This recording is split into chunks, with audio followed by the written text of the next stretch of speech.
السلام علیکم ورحمت الله وبرکاتو. زه مسعود نازک یم او نن ورځ درته د اووم ټولګي د پښتو مضمون د لومړۍ او دویمې صفحې په اړه معلومات درکوم. د یادې صفحې پوښتنې او ځوابونه در سره شریکوم.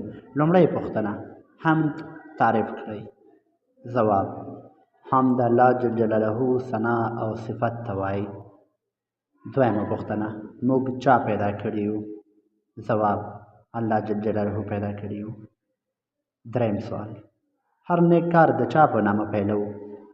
ځواب: د الله جل جلاله په نامه یې پیلوو. څلورمه پوښتنه: د ټولو مخلوقاتو پیدا کوونکی څوک دی؟ ځواب: الله جل جلاله دی. پنځم سوال: زما رب چې هم خالق د کل جهان دی، هم مالک دی د زمین هم د اسمان دی، د دې شعر ویونکی څوک دی؟ ځواب: د دې شعر ویونکې سیده حیات بیګم نسیم ده.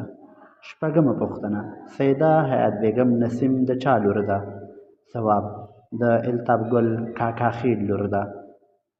اوومه پوښتنه: سیده حیات بیګم نسیم په کوم میلادي کال زیږېدلې ده؟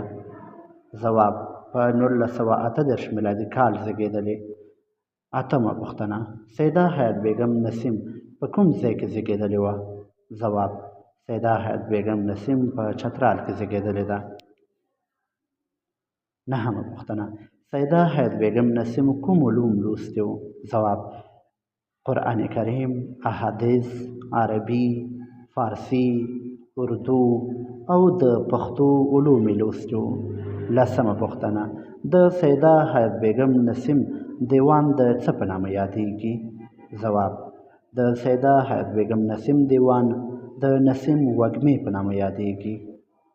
دولسمه پوښتنه: په کومه کلمه کې چې کوم توري راغلي وي د عربي کلمه بلل کیږي؟ ځواب: هغه کلمې چې د س، ح، ذال، صاد، ضاد، ط، ظ، عین، ف او قاف توري راغلي وي د عربي کلمې بلل کیږي، لکه خالق، معبود، ثواب او نور. دیارلسمه پوښتنه: د سیده حیات بیګم نسیم دیوان په کوم کال لیکل شوی؟ ځواب: په 1986 میلادي کال لیکل شوی. دیوان تعریف کړئ. ځواب: د یوه شاعر د ټولو شعرونو راټولونکي کتاب ته دیوان ویل کیږي. دا د اووم صنف د لومړۍ او دویمې ورقې پوښتنې او ځوابونه وو. امید لرم چې راسره خوښ یې کړئ. ما مسعود نازک ته اجازت راکړئ.